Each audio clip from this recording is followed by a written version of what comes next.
And we saw two very unusual bedfellows just a few weeks ago. Take a look. He wants to see housing being built. He wants to see rents coming down, all things that I agree with. Now, they came together on housing. Housing, now that might seem surprising, but at the same time, one of the main affordability crises in the country is housing, and that both Mamdani and Trump would agree that supply is a big part of the problem. Well, let's just say this, they're not wrong. The so-called affordability, particularly housing affordability, is very real, very urgent. It's a worsening problem in the United States. In the old pyramid of the American dream, owning a home sat at the very top, a defining milestone and the clearest path to generational wealth. But for millions of ordinary Americans, that pyramid has crumbled. Now, Trump's answer to this problem apparently is to drive up the costs of housing. His tariffs are driving up the cost of building materials. His deportation policy are deporting construction workers. Everything he's done so far is merely raising the cost and constricting the supply of new housing. On the other hand, there are some really good ways to try to wrestle this problem literally to the ground. And one of them is to incentivize developers, incentivize the production of millions and millions of new homes. We need another housing boom in America. We haven't really built millions and millions of new houses since the post-World War II period, when we did build millions of houses every year for these returning GIs. And we need to do that again. So I think key to solving the housing affordability crisis is improving the supply of housing, but also key to solving the homelessness epidemic is also building new housing. You can spend billions on moving those who are without a home from a sidewalk into a home and still not solve the problem, because new people will simply take their place on the street unless you're building a lot more homes, unless you're bringing down the cost of housing. This housing affordability crisis is real. In fact, the percentage of families that are rent burdened or mortgage burdened, home burdened, has gone up astronomically. To put it another way, to put it in a different historical perspective, or maybe a personal perspective, when I was a kid, my father was in the clothing business. He was essentially a traveling salesman. He made $18,000 a year. That was the sole family income when I was a kid. My parents bought our first home for $18,000. You could buy a home for the annual income of a clothing salesman. Can you imagine? Today, of course, that would be impossible. Back when I was a kid, the average age of someone buying a new home was 23 years old. Today, the average age is 40. A third of all American households spend more than 30% of their income on rent or mortgage payments. Rent has increased 35% since the start of COVID lockdowns. The median age of a first-time homebuyer in America is now 40 years old. This is a sign of just how bad the situation has become. To put it another way, it costs nearly $3,000 a month to rent an average apartment in California. Almost $3,000 a month. Who can afford that? The median home price of a home in most communities in California is nearly $1 million. That is beyond reach for most families. We cannot continue this way. And if you look at this chart, it says an awful lot about the housing problem, because you can see even since the 70s, we're building fewer and fewer homes each year. That has got to change. Now, I'm introducing the Housing Boom Act. This is a landmark bill that will dramatically increase the incentives, the tax incentives to build new housing. There's something called the Low-Income Housing Tax Credit. It's called LIHTC. And without getting too much into the weeds, it essentially provides an incentive to build affordable housing. Look, there's plenty of luxury housing, and there's a good enough market for luxury housing that people are still building it. The problem is people are not building housing that's affordable. It doesn't pencil out.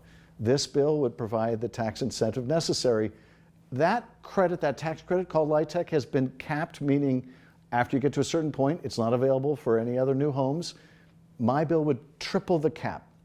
In California, for example, about half the projects that apply to get this kind of financing don't get it because you've reached the cap. So we could potentially double the supply of new affordable housing in California simply with this expansion of that tax credit. Now, Not just this, but the bill also includes new grants and incentives to build middle-income housing, to build housing for workforce.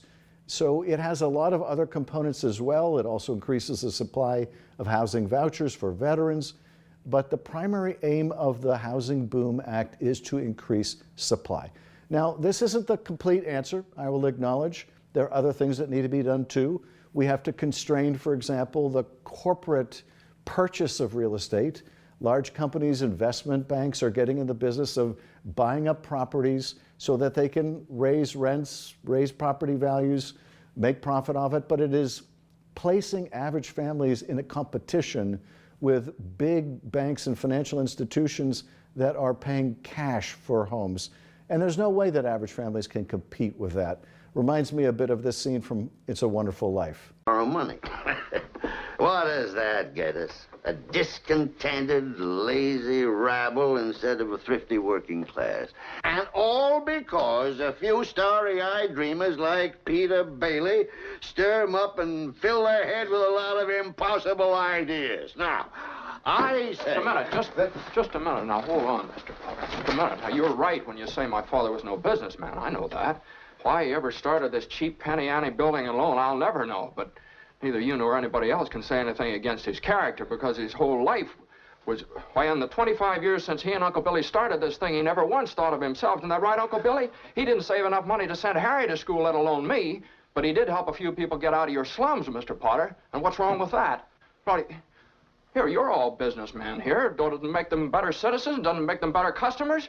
You said that what'd you say just a minute ago? They had to wait and save their money before they even thought of a decent home? Wait for what? Until their children grow up and leave them? Until they're so old and broken down that do you know how long it takes a working man to save $5,000? Just remember this, Mr. Potter, that this rabble you're talking about, they do most of the working and paying and living and dying in this community. Well, is it too much to have them work and pay and live and die in a couple of decent rooms and a bath? So we've got to put real reins on this corporate takeover of housing. We're also seeing corporations use artificial intelligence to set rents in a way that they can find out what is the maximum rent they can charge in the whole community, and then it essentially increases all the rents up to that maximum level. That kind of price fixing, we have to put a stop to that as well. In addition to those challenges to housing, we also have to make sure that at the local level, we get housing approvals much more quickly. That is, when people want to build a new home, that we're able to do it, we're able to move quickly through the permitting process. We bring the timelines down, we bring the costs down so that we can give a green light to more and more housing. This is what it's going to take. And none of this should be beyond our reach. None of it is beyond our reach. Look, after World War II, we were able to build millions and millions of new homes. There is no reason why we can't do that today, and we simply must. I would love to see in the future a reel in real time that looks a bit like this reel from the 1940s. Today, as never before, the United States is thinking about housing, planning for it, talking about it. Need for new housing and construction of every kind is at peak level. For 4 years, no building of any sort, except that directly connected with the war effort, had been done. And now the demand for all kinds of living quarters has piled up so high, 1.5 million new homes are scheduled to blossom forth every year for the next 10 years. 15 million new homes. And Americans are in a position to pay the bill. Yes, economically, America is ready. So let's get to work. Let's get this done. Let's build stuff and let's build it fast. And most importantly, let's build it cost effectively so that we can once again put the American dream within the reach of American families. So thanks for watching tonight's video. We started doing these nightly videos as a way of identifying something really important that happened today or this week, what we should make of it, and how we can fight back. As you can see, I like to include movie clips. If you have any suggestions for other movie clips I should include in future videos, please share them with us. And thank you for following along.